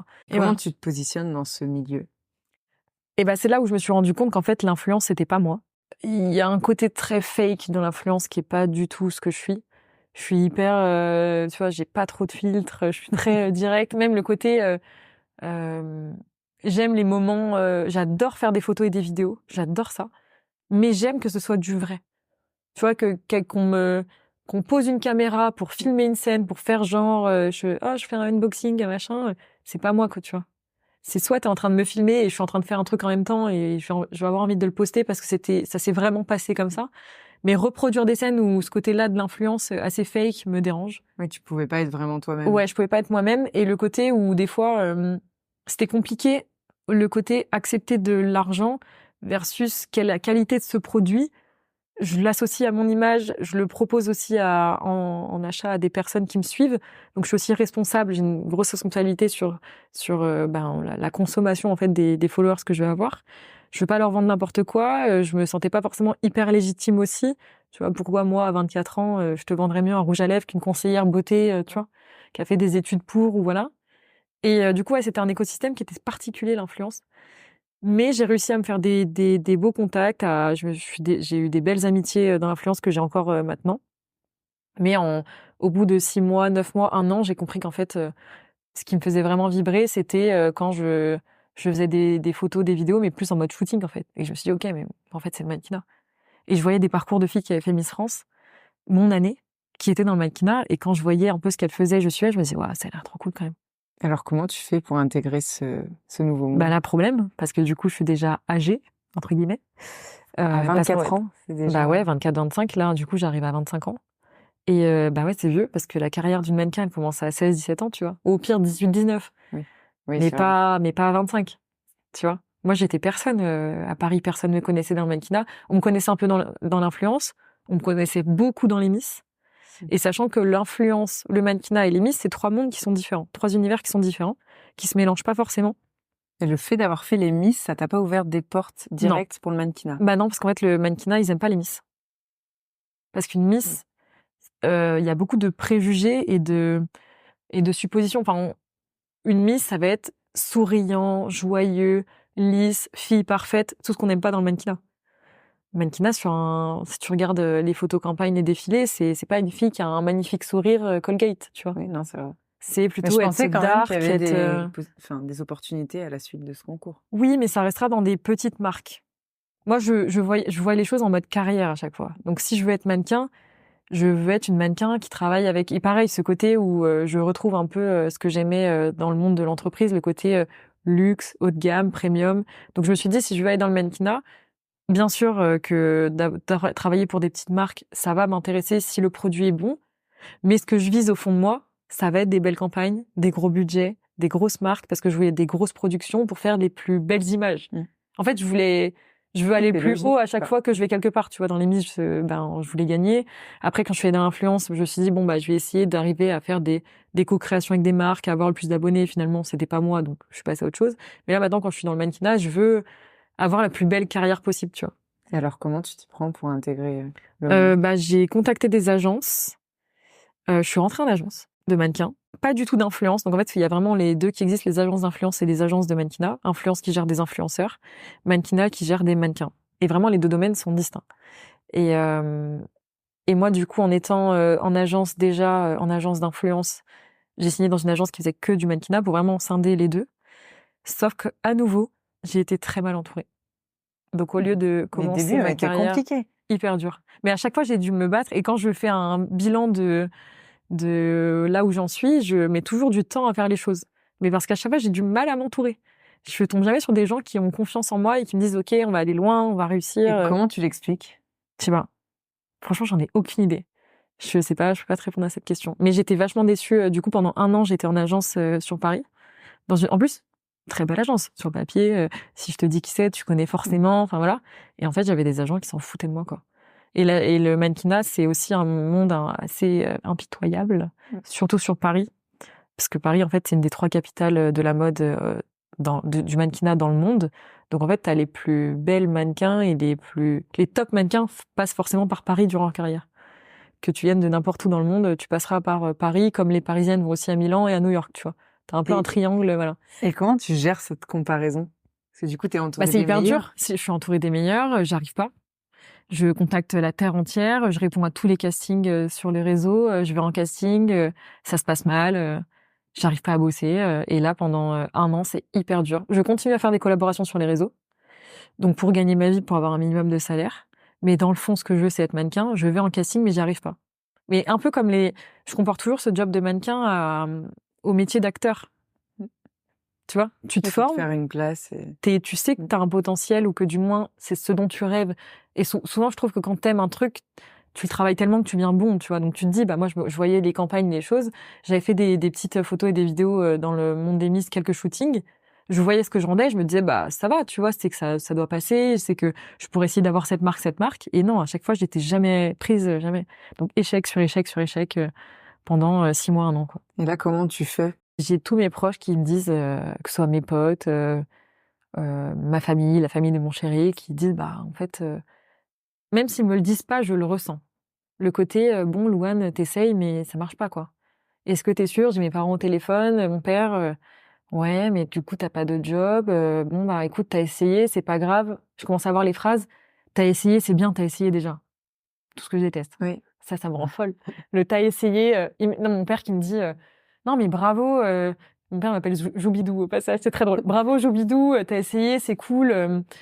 Faudra peut-être réfléchir à avoir un vrai métier. Ah oui, j'ai la phrase aussi. Un jour, il faudra que tu aies un vrai métier. Là, la fameuse. Celle-là, faut que je l'encadre. Oui. Au-dessus de mon lit. Un jour, tu auras un vrai métier, tu vois. Ou le côté, bon, ça va, tu t'es bien amusé pendant 2 ans. T'as été sur les réseaux, t'as fait des shootings, c'était marrant. tu vois. Alors, c'est pas marrant, c'est un job, tu vois. Donc, je me suis apparemment amusée pendant 2 ans. Maintenant, il faut un peu retour à la réalité. J'avais tout le temps ces phrases-là pendant une semaine, 2 semaines. Bah, je le vis mal. Je le vis hyper mal. Mais j'essaye de, pareil, poker face. Je montre pas à mes proches que ça m'atteint. Quand je les ai au téléphone, je leur dis que tout va bien, alors que c'est pas vrai. Donc, je mens. Mais en fait, j'avais tellement envie de réussir là-dedans que je pouvais pas m'avouer vaincue, tu vois. Oui, au fond, j'étais convaincue que tu allais réussir. Bah, ou du moins que j'avais pas poussé le truc assez loin.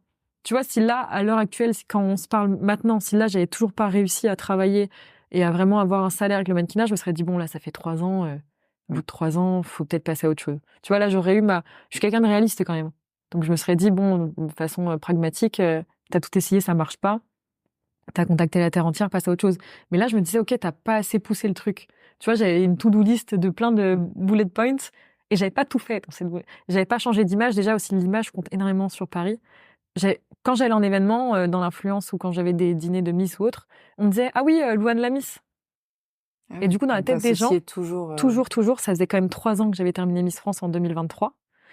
Non, ça faisait 2 ans, pardon. 2 ans plus tard, on me disait toujours ah oui, Louane la Miss, la petite sœur de Marine. Tu vois, c'était les 2 phrases. J'aurais dû mettre en bio Insta la Miss petite sœur de Marine, tu sais. Ouais, c'est ça, ça revenait c'était toujours. tout le temps, ces 2 trucs-là qui revenaient sans cesse.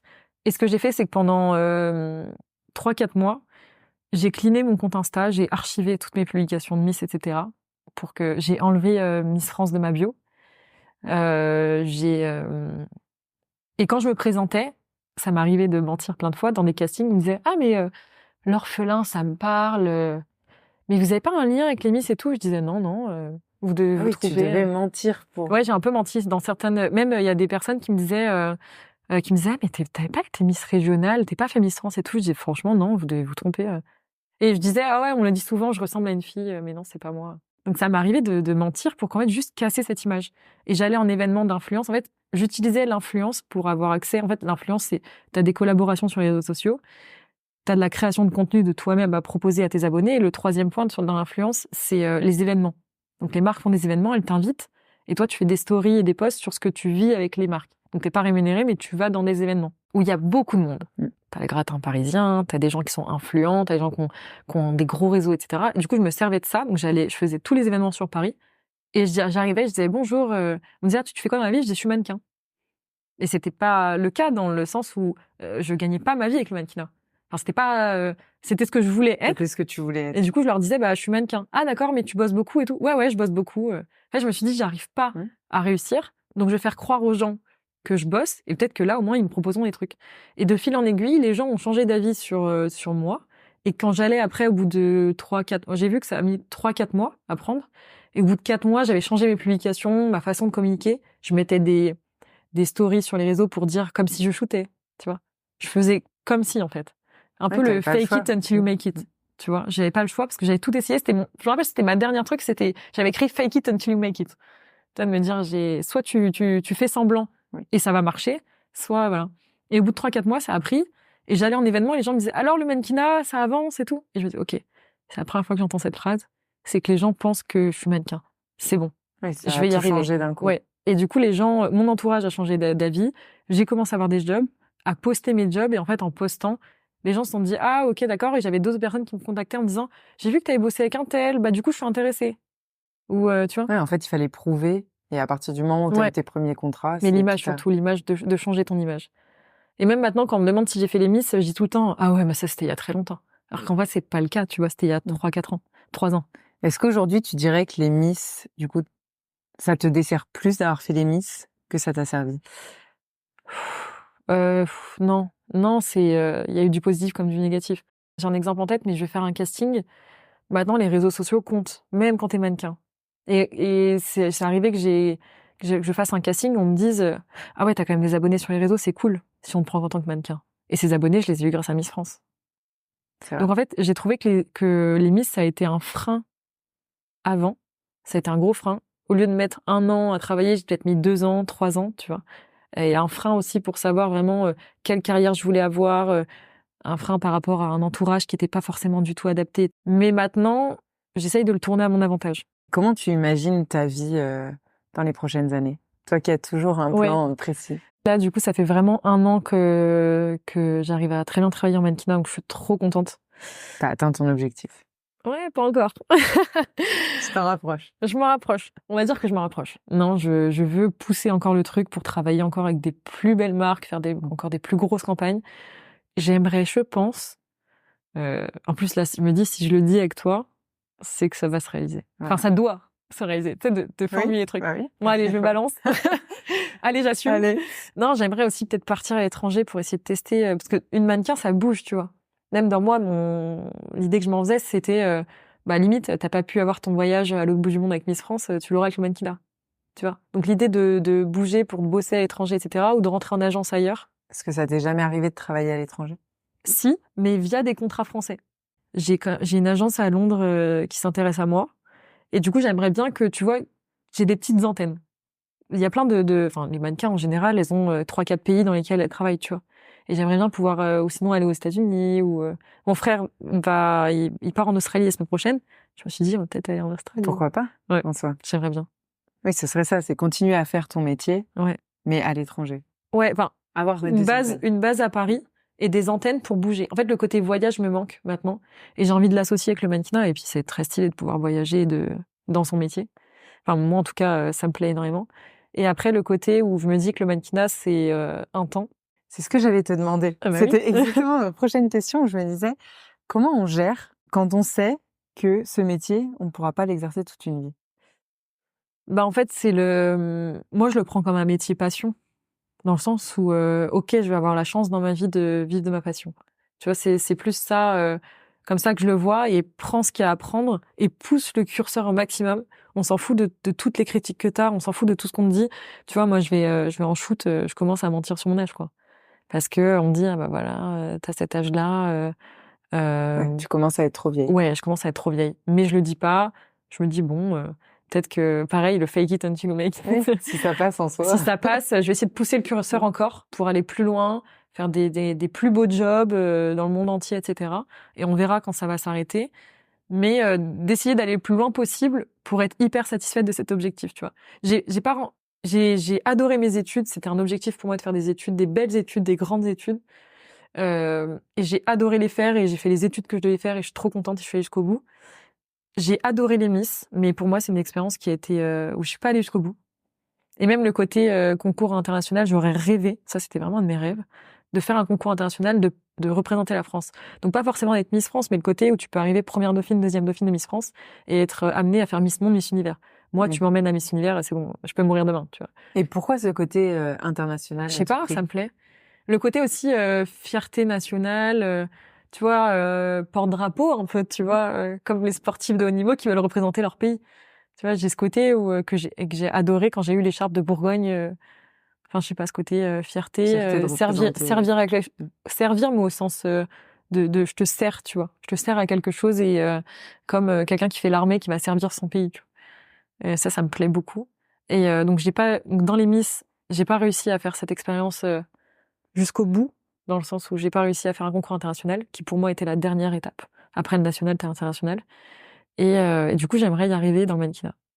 Et après, je me dis, bon, quand j'aurai fait ça, retour au business. Hein.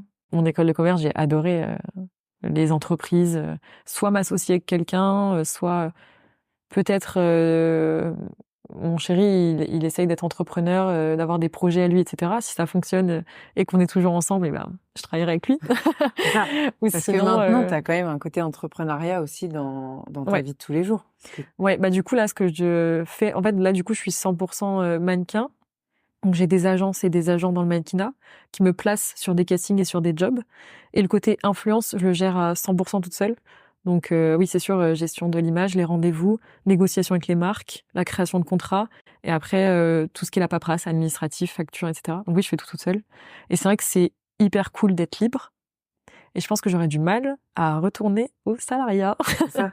Le modèle classique ne t'attirait déjà pas avec la vie que tu as aujourd'hui, ça paraît. Ça serait difficile de retourner. Après, tout dépend le projet, dans le sens où si c'est une boîte où j'adore par exemple la cosmétique. J'ai fait mes études et mes stages, mes expériences dans la cosmétique. Je me dis, si jamais il y a une belle boîte de cosmétique qui me contacte, mais qui me donne un poste avec des responsabilités, où je peux directement, bon, c'est peut-être un peu trop rêver, mais trop, hein. On sait jamais trop. Ouais, c'est ce qu'on dit, un peu ambitieux. Oui. Mais imagine, on propose un poste de responsable, directrice d'une unité, d'un développement d'un pôle ou autre. Bah ça, je pourrais accepter parce que t'as cette responsabilité, cette liberté. T'es quand même un peu le chef. Tu vois, t'as des personnes sous toi. J'adore le management. J'adore être avec des gens. Donc l'entreprise, c'est quand même cool par rapport à ça. Ce côté social. Ouais, j'adore. Je me suis toujours bien sentie en entreprise quand j'étais dans des équipes. Ça, j'ai toujours adoré. Mais sinon, le côté bosser à son compte, c'est compliqué de sortir une marque ou de lancer une entreprise seule. Donc je pense que je ferai jamais ça dans ma vie. Après, je sais pas, ça se trouve dans 10 ans, on va se recroiser. Je te dirai alors, finalement, j'ai 4 boîtes. C'est jamais, ça dépendra des opportunités. Ouais, ça dépendra de tout. Je verrai comment ça se passe, mais et de qui je serai entourée. Mais oui, c'est vrai que je pense que je continuerai à travailler à mon compte ou sinon de lancer des petites structures. J'ai des amis qui ont lancé des structures, des entreprises de communication ou qui font du freelance, des choses comme ça. Quel conseil tu donnerais à la petite Louane qui était très timide, qui ne savait pas ce qu'elle voulait faire de sa vie? Avec le recul que tu as aujourd'hui, qu'est-ce que tu lui dirais? Le conseil, crois en toi, ça va bien se passer.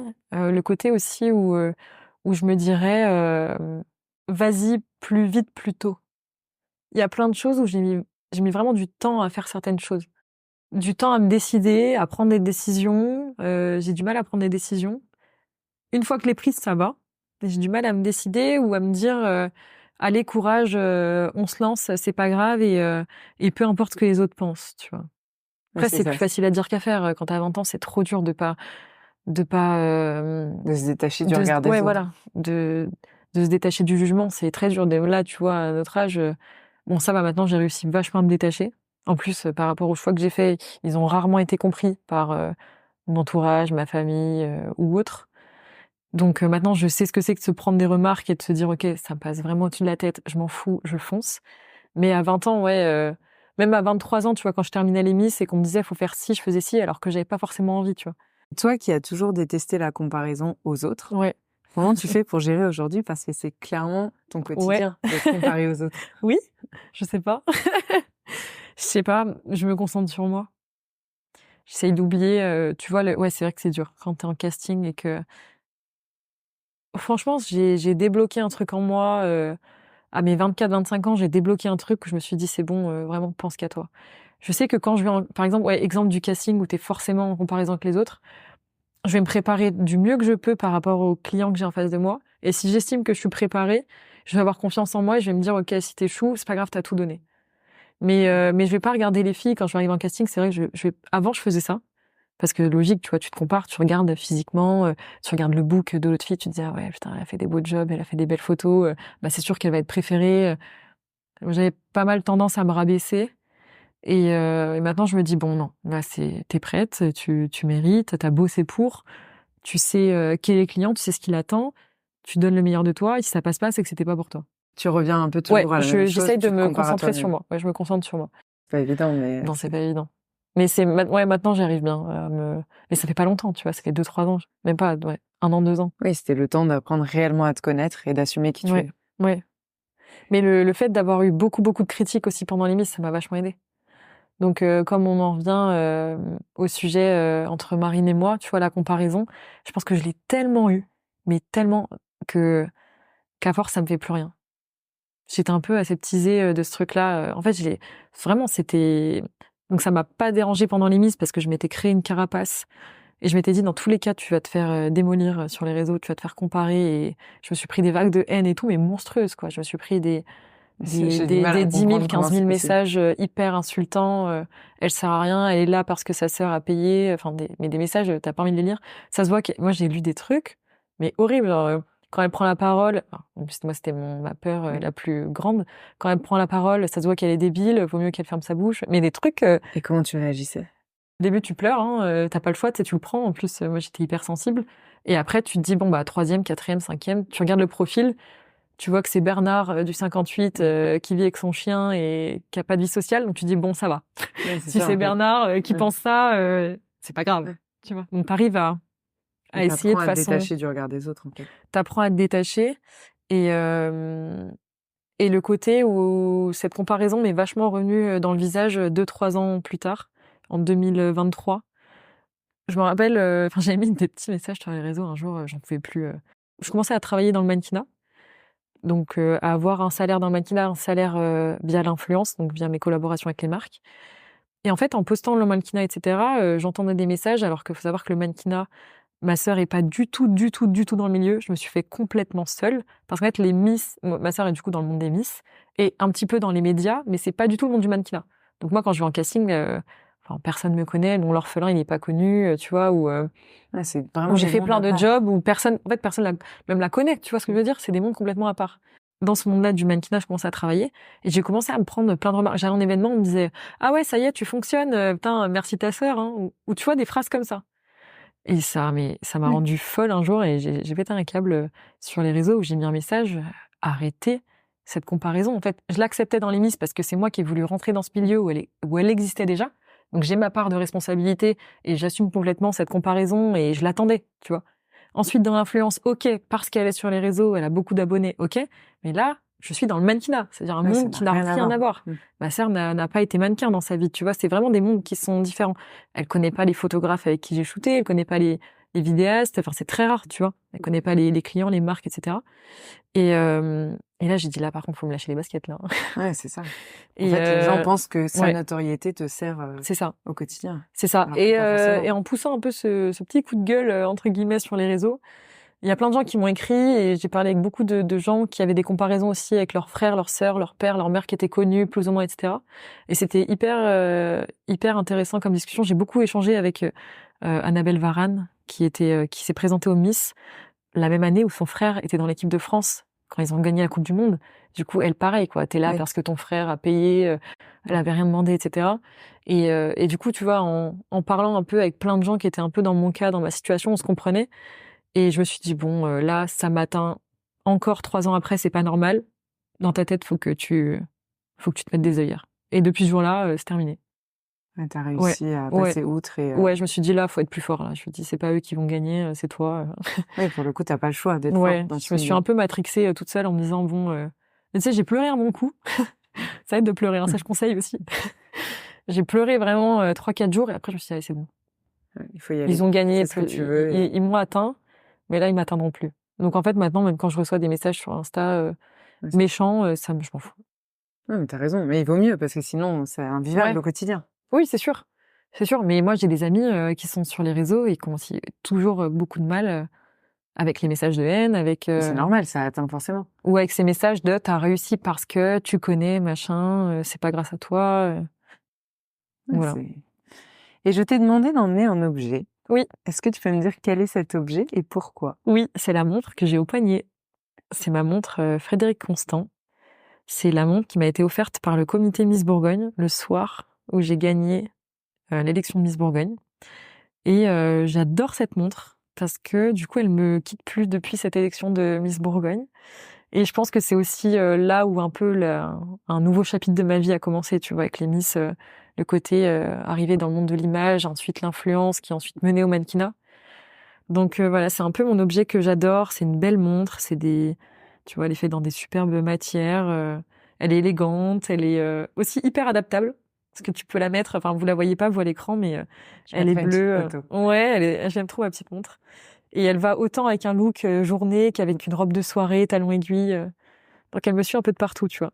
C'est un peu le symbole de la vie d'avant et la vie d'après. Ouais, c'est ça. La transition. Tu vois, c'est vraiment l'objet que j'ai reçu. Et quand tu m'as dit choisis un objet, bah j'ai pensé à ma montre. Et je me suis dit, donc elle a plus une valeur sentimentale, même si c'est quand même une jolie montre, tu vois. Frédéric Constant, c'est une belle marque. Mais voilà, je l'ai toujours sur moi et je l'aime trop. C'est une belle montre. Ouais. Et puis ça me rappelle, tu vois, ça me rappelle la Bourgogne, parce qu'on me l'a offerte en Bourgogne, on me l'a offerte dans mon département, en Saône-et-Loire. Donc il y avait tous mes proches qui étaient autour quand je l'ai reçue. Donc en fait, j'ai encore l'image. C'est la symbolique de... Tu vois, j'ai encore cette image en tête avec la table où elle était posée, avec mes proches et mes parents qui sont à ma droite. Il y avait mon chéri qui était là, mon frère, ma sœur, ma cousine qui était là, mes oncles, mes tantes. Ce cadeau. Et en plus de ça, très drôle, c'est que du coup, elle m'a été offerte par qui était Frédéric Constant, qui était un des partenaires de l'élection Miss Bourgogne. Et c'est le mari d'une de mes amies qui bossait chez eux à l'époque. Du coup, c'est aussi lui qui me l'a remise. Tu vois, qui est le mari d'une de mes copines. Enfin, il y a un lien. Il y a un lien de fou. Et de base aussi, j'adore les montres. Depuis toute petite, j'adore les montres. Du coup, je me suis dit, bon, voilà. Donc, c'est un bel objet. Ouais. Et puis, tu vois, ça nous donne l'heure, le temps qui passe. Je me dis toujours, la vie est trop courte. En fait, j'ai des petites phrases que je me dis tout le temps. Faut profiter de la vie à 100%, à 100 à l'heure. Justement, je demande toujours aux invités quel est leur mantra. Donc, la petite phrase que tu peux te répéter et qui t'aide à avancer. Tu me dirais quoi? J'en ai pas forcément, mais j'aime bien 2-3 phrases du type la vie sourit aux audacieux et le côté où la vie est trop courte, faut en profiter. J'aime bien vivre des moments où je me dis ok, j'ai vécu ça, je peux mourir demain. Ouais, tu vis intensément. Ouais. Mes proches ils aiment pas quand je dis ça parce que du coup je parle de mort. Ouais. Mais moi je me dis, tu vois, des fois où je vis des moments de fou. Et je me dis, bah, ça, c'est grâce à mon parcours et à ma détermination. C'est parce que j'ai pas baissé les bras, où je vais faire un shoot. Tu vois, j'étais partie shooter une semaine au Maroc. C'était incroyable pour une campagne maillot de bain. Et quand j'étais dans l'avion, je me suis dit, bah, c'est bon, je peux mourir demain, quoi. Tu vois? Oui, t'atteins ce que tu veux. Ouais, j'ai des petits objectifs en tête que je commençais à atteindre. Donc, j'aime bien ces phrases-là. C'est une belle phrase. Voilà. Bah, écoute, merci beaucoup, Louane. Bah, merci à toi. Interview. J'espère que j'ai pas trop parlé. Et non, c'était super. Je parle trop, je suis une pipelette. Tu vois, avant, je parlais pas et maintenant, je parle trop. Voilà. C'est bien. Au moins, il y a une grande évolution. Ouais. En tout cas, tu as un parcours très inspirant. Bravo pour tout ce que tu as fait. Merci. Et je te souhaite de réaliser tous tes rêves. Bah, c'est gentil, mais en tout cas, j'espère que ceux qui vont nous écouter pourront se dire, peu importe la vie des autres, c'est ma vie, c'est mes choix. Et même si moi, je savais pas forcément où j'allais être, mais au fur et à mesure, voilà, on aiguille un peu ses choix, on sait un peu plus qui on est et faut avoir la force de caractère pour se dire ok. C'est ça. Tu es la preuve qu'il faut aller au bout de ses rêves. Donc bravo. Et merci beaucoup, c'est trop gentil. Ouais, au plaisir. Salut. Merci d'avoir écouté cet épisode de l'Odyssée jusqu'à la fin. J'espère qu'il t'a plu. Rendez-vous tous les dimanches à 16h pour un nouvel épisode. En attendant, abonne-toi pour ne rien rater. À très vite.